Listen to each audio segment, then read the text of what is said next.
today in a world where nobody really actively listens. Everybody out there is just looking for the answer, or salespeople are looking for the next thing they're gonna say and barely listening to the clients. I wanna make sure that we're going over why active listening is important, and then where exactly could you apply it to your calls, which I think is the most important thing. It's one thing to just listen, but if you're not doing anything with all the listening you're doing and the information you're intaking, it really makes the listening worthless. So I always tell people, like, yeah, you could build a great relationship, but if that great relationship's not following you into your sales presentation and then following you into your sales follow-up, then how good really was the listening and how good was the relationship, and what was the point of all of that? You're just talking to talk at that point, and you're not talking with value or relevance. So let's start with the active listening test. Question number 1. Sarah's father has 2 children. One's name is Alex. What's the other child's name? We'll start this off easy for you guys. Go ahead and answer that in the question and answer section.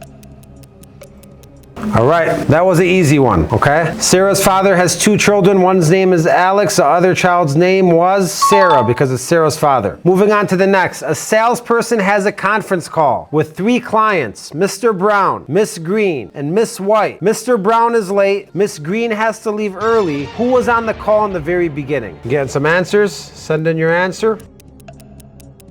All right, Miss White, because Mr. Brown was late, Miss Green left early, so Miss White was left on the call in the beginning. Then we have this one, and this one even I had trouble with. I had to have my man Jimmy Mack help me out with this one. And it's: a man builds an ordinary house with 4 sides, except each side southern exposed. A bear comes to the door and rings the doorbell. What color is the bear? I want to see if somebody could get this one. What color was the bear? All right, somebody said black, not right. Somebody said white, and that is correct. And Jimmy, come over here and explain to me why the bear was white again. According to the question being asked here, every side of the house is essentially facing the south. So how could every side of your house face the south? That means that your house would have to be in the North Pole. What bears are located in the North Pole? Polar bears, ultimately making the bear white. There we go. Thank you, Jimmy. What would I do without you, my brother? Yeah, okay. Good work. Here's the last one for you guys, and we'll get this training started. You are the bus driver. You drive 3 blocks and pick up 2 people. You then drive 3 more blocks and 1 person gets off. You drive around the corner and pick up 5 people. How old was the bus driver? There we go. All right, a lot of people got this one, but Brandy was the first one to get it. Props out to you. It's actually your age because you are the bus driver. Beautiful. All right, let's get to the lesson. Thank you guys for participating in that. I always like to do active listening tests to see who's listening well, and who's using that knowledge. Even when we listen to call clips, we pause and see things that clients say over and over again just to make sure we're all listening. So what exactly is active listening? I think active listening is when you could actually listen to what somebody's saying, incorporate that information, and use it and leverage it to build a stronger relationship and a stronger sale when you're talking about sales. We'll start with the how's it going today. I have somebody that I speak to, they're on my team, and I ask them one question of, hey, how's it going today? And a lot of times that question gets brushed off. We just say it to say it, but we don't really say it looking for the answer or actively listening for that answer. So a lot of times you'll say something like, it's all right, you know, all right, good, man, let's have a great day, fist pump, and you walk away. But that's not what great leaders do. That's not what great friends do, and that's not what great salespeople do as well. My man Jimmy knows when he calls me, he's like, yeah, what's up, Ace? How was your day today? I'm like, man, it was okay. What's up? Jimmy will stop me and say, what the hell happened, Ace? What's going on? I'm like, you know, man, the same old. You know, then he's like, was it work? Was it your wife? Was it this? Was it that? And then I eventually start opening up to him, and then he figures out a whole boatload of information behind the how are you doing today. And so many times, forget about friendship or family and all of that. Let's just relate this to sales. So many times in sales, we ask clients, how's your day going? Or happy Friday, man, how's it going today? But we don't really listen to the way the client sounds when they answer. A lot of times when I answer a phone call, I say within the first couple of minutes, oh, this is a deal. People are like, what do you mean? You just took the call. I could hear it. This is gonna be a deal. I could either hear pain or I could hear pleasure, and it changes up my whole approach for the call. I'm actually thinking to myself, what exactly am I going to do up for this person on this call, depending on the way they sound the first 30 seconds of the call. So something so small as, yeah,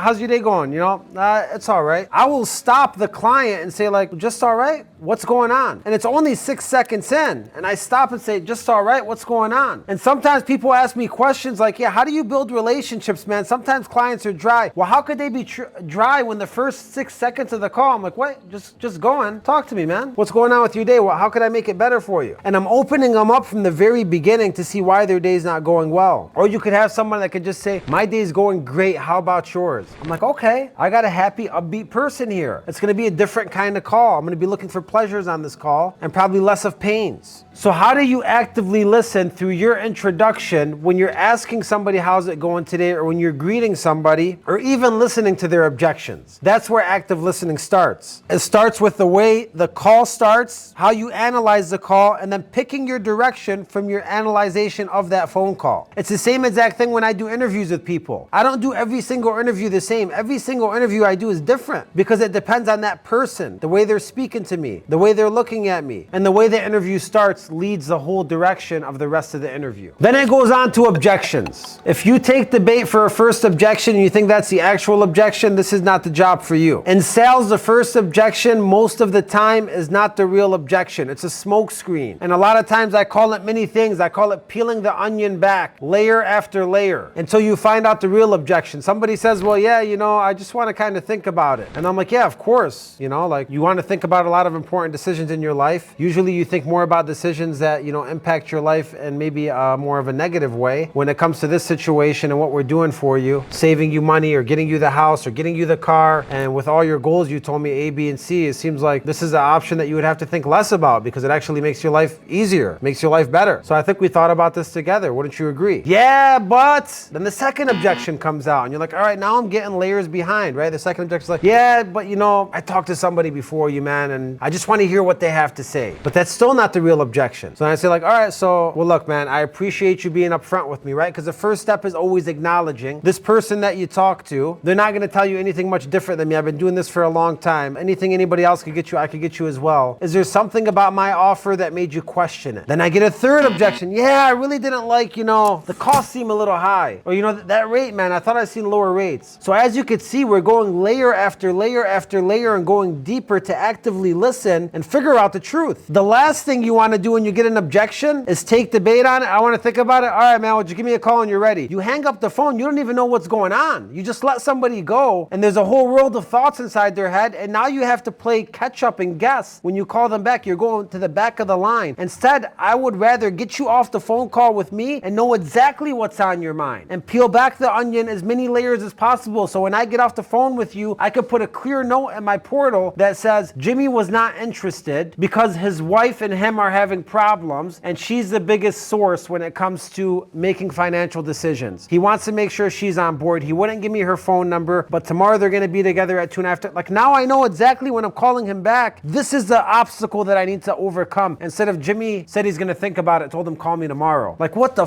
am I going to do with that tomorrow? What am I going to do with that? So you want to keep peeling the onion back when you get these objections. When somebody says they're busy, are they really busy or do they not want to be on the phone with you? And how do you figure out if that's true or not? Because 50% of the time, somebody says they're busy and 30 minutes later, I'm still talking to them. And I'm like, didn't they say they're busy? But now they're talking because you piqued their interest. So even I'm busy is like, yeah, I'll definitely make this super quick for you, man. What were you looking to accomplish if I get working on this for you right away? And like, well, I was just looking to do this, this, and this. You have two options right there. You could say, all right, well, let me go work for you on this and I'll let you go. Then you're taking the bait for the busy. Or you could say, great, well, I could definitely help you with that. How much cash did you need? And then you try to pull it another layer to see if they're really busy. Well, I need this much cash. Okay, awesome, man. And what piqued your interest in this? And then if they're not telling me at that point, didn't I say I'm busy? Or hey, I told you I gotta go. The busy objection is gone. It doesn't exist. It was a fugazi. But if they mention it again, then I'm like, all right, let me get working on this for you. I totally forgot. You just told me you're busy. Let me let you go. Let me get working on this for you. And then I'll shoot you a text with my information. We could go from there. Or if they say you guys are blowing me up, everyone's calling me now. What does that really mean? A lot of people see that as an objection, like, oh damn, here's another one. They don't want to work with me. They're getting like, no, that means they're frustrated. They're getting blown up. That means if you're actively listening and if you take this as mental warfare, what that actually means is I got to be better than everybody else they talk to. It means that the show is really on now. The lights are on you. If somebody says like, yeah, my phone's blowing up, I've talked to everybody, everybody's calling me. In my head, it's like, how do I show that I'm the obvious choice over everybody. Or my favorite one, I was just looking around. I was just curious. I was just poking around. I love the poking around one. I love poking around myself. What were you poking around for? What got you into poking around? Well, I was just on Facebook and this thing came up. Yeah, I know, Facebook's great. A lot of things come up. What got you interested in looking at that thing that came up on Facebook? Well, there was a picture that said stimulus check. Also, they're interested in a check. They're struggling. They need money. All of that started off with poking around. So a lot of times actively listening through objections, if you ask a couple questions, you could figure out what they're actually going for, and then you could steer your whole conversation that way. What do I mean about steer your whole conversation that way? I mean, if somebody tells me that I was talking, 10 people are blowing me up, they're all calling me, in my head now, throughout the conversation, I got to keep reminding them like, hey, you're going to get a ton of calls. Here's why you shouldn't take them. Hey, here's why my process is different. Hey, here's some things that I do that nobody else does. Hey, and those calls, man, they're probably going to keep coming. Like now I got to plant 5-6 seeds about other calls because I was actively listening in the beginning. Compared to somebody else who will get the same exact objection in the beginning, they'll overcome it and they think they finished the battle. They'll finish the rest of the call and they won't talk about the other phone calls anymore. They won't talk about the other lender. Did you forget they got 10 missed calls and you haven't reminded them in the last 20 minutes about why your call is the most important? Then you're going to let them go and wonder why they haven't answered you again? So it's one thing to listen to the objection and acknowledge and respond to the objection. It's another thing to take the objection and then pretty much customize your whole phone call and your whole structure towards squashing that objection over and over and over again. So the thing goes off, Andy, beep, Dad, no more waves. And that's what I try to do. Or that I'm just poking around. I'm going to mention 4 or 5 times, man, thank God you were poking around today because this just turned out beautiful for you. The great thing about those Facebook ads, man, they're probably not even going to be allowed anymore. So good thing we piqued your interest with that. Another thing is a lot of those ads are fake, man. So make sure you don't answer those calls. Everything's related to the ads and poking around throughout my conversation. I'm still actively listening and taking that knowledge and applying it throughout the phone call. So that was a lot. I mean, that was deep and that was a lot. Then relationships. We get calls and emails and texts all the time about relationships. This is probably one of the most important parts of active listening. When you're trying to build a relationship with somebody, you have to actively listen to see where the relationship is going to be built at. And sometimes, like when I'm on stage, I throw a joke out and I get like 3 laughs out of like 100 or 200 people. I'm like, oh shit, wrong joke, pivot. And then throughout that whole presentation, I'm thinking to myself, no more jokes like that, right? And then that's gonna delete that thing that I was gonna say and the other thing that I was gonna say. I gotta start pivoting while I'm talking to somebody live according to my audience.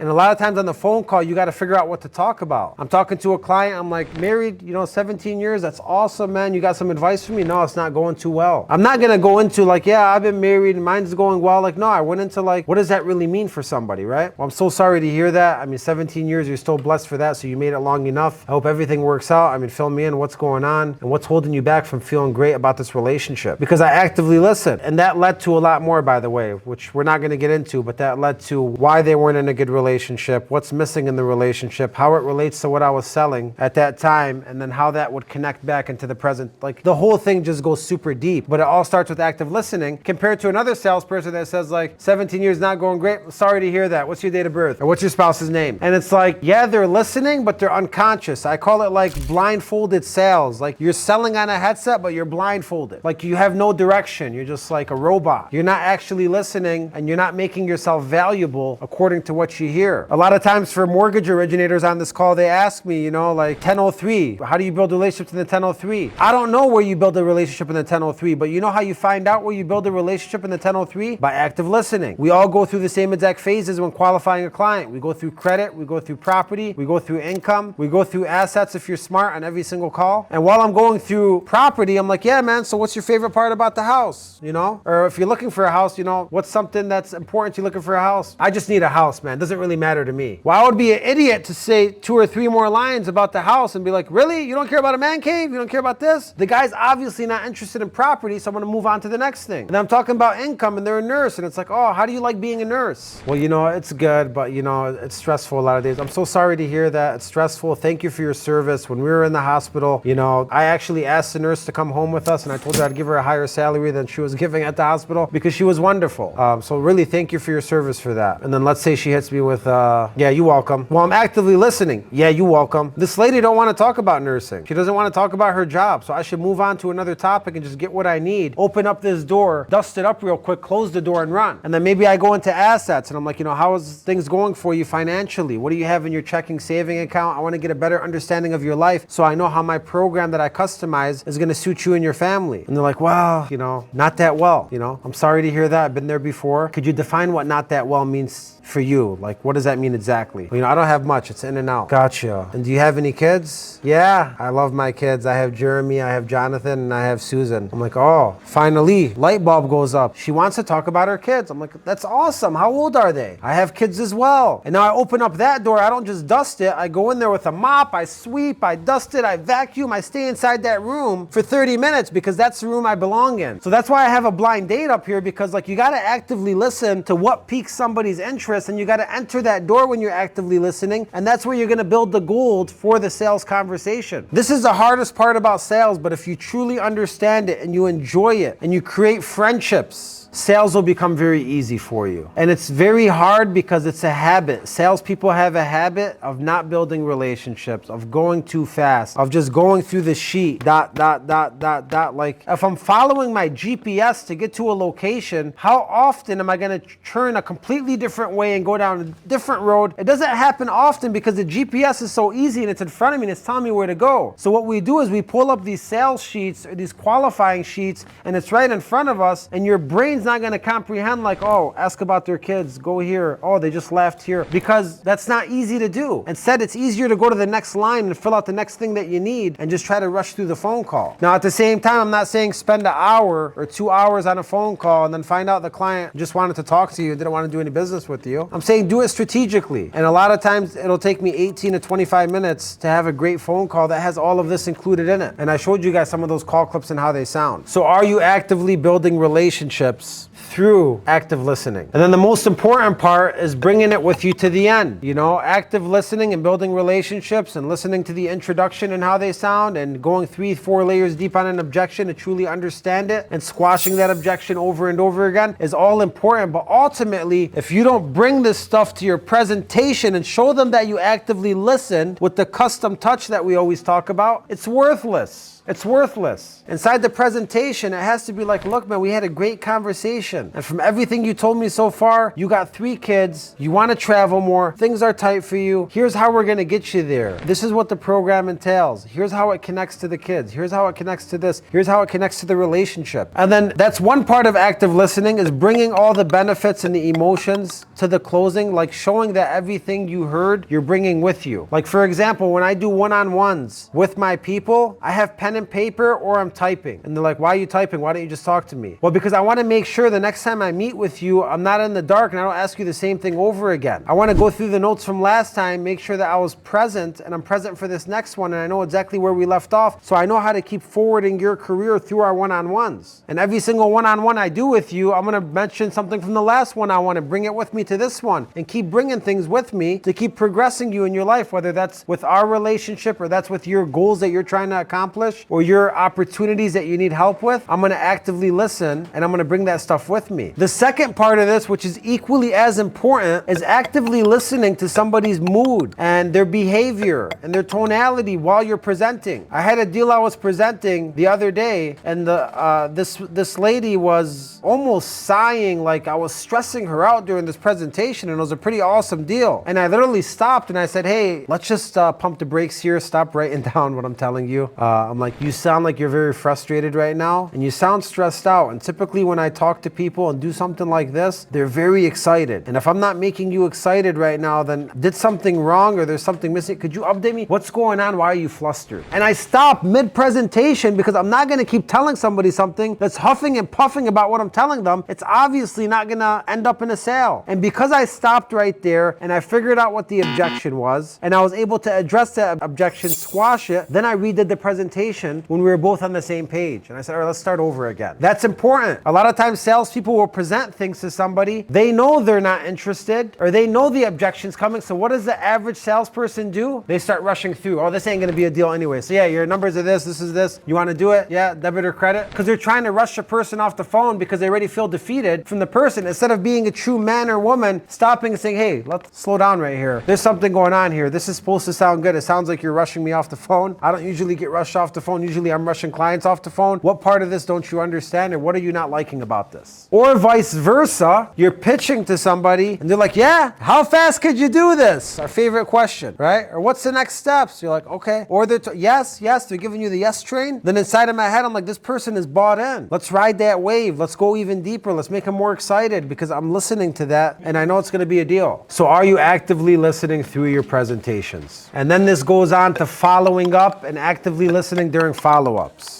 When somebody leaves you a voicemail, let me listen to the voicemail and I'll tell you exactly what's on their mind. If somebody sends you an email, let me read the email and how it sounds and I can tell you exactly what they're thinking. And if somebody sends you a text, I could read the text and know exactly where to steer the conversation and what they're thinking of. And a lot of times we don't go that deep into voicemails, emails, or texts. Even the way somebody answers. Today somebody answered me driving a semi-truck, telling me like, yeah, man, I'm driving a truck, man. What do you need? And I talked to this gentleman for 45 minutes yesterday. So actively listening, I'm like, all right, so this guy's pretty much telling me to F off and treating me like a stranger. A lot of salespeople will just say, oh, you sound busy, call me back. Like, no, I'm not a yes man. I'm not gonna lower my status frame and be talked to like this after I spent 45 minutes with you on the phone and I'm on straight commission and that's my 45 minutes I could have been with my, like, no, you're not gonna talk to me like that. So I said, whoa. I said, you know, I talked to you yesterday for 45 minutes. He said, yeah, I know, I'll look at it tomorrow. I said, I know, but you're speaking to me like I'm bothering you. Look, if you're not interested in this option, I can withdraw it right now. I don't wanna be bothering you here, but you told me you were gonna do something and you didn't do it. So are we still on the same page? Then he kind of straightened up. He said, yeah, we are, man. I just been super busy. I promise you I'll call you tomorrow. I'll have it done in the morning. I said, okay, just wanted to make sure. I'm actively listening and then I'm taking action on the active listening. Or if somebody answers and says like, yeah, you know, it looked great. Could you work on that rate? I'm actively listening. That means that they're shopping or somebody told them something about the rate and they scared them away from the rate. So now I'm going to dig deeper into that and say, what piqued your curiosity about the rate? Did you see anything better? Did somebody tell you, like, I'm going to go deeper into figuring that out. So even when you're following up, this active listening is important. If somebody tells you in an email, you know, this is great. Could you add my husband and tell him exactly what we're doing? Then it's probably a spousal objection. And now I need to address the husband in the email and figure out what's really going on. So active listening through follow-up is even more important. So that's active listening, at least to me. And that's how you could apply it all the way from the how's it going today to objections, to building relationships, to the introduction, to presenting, and through follow-up.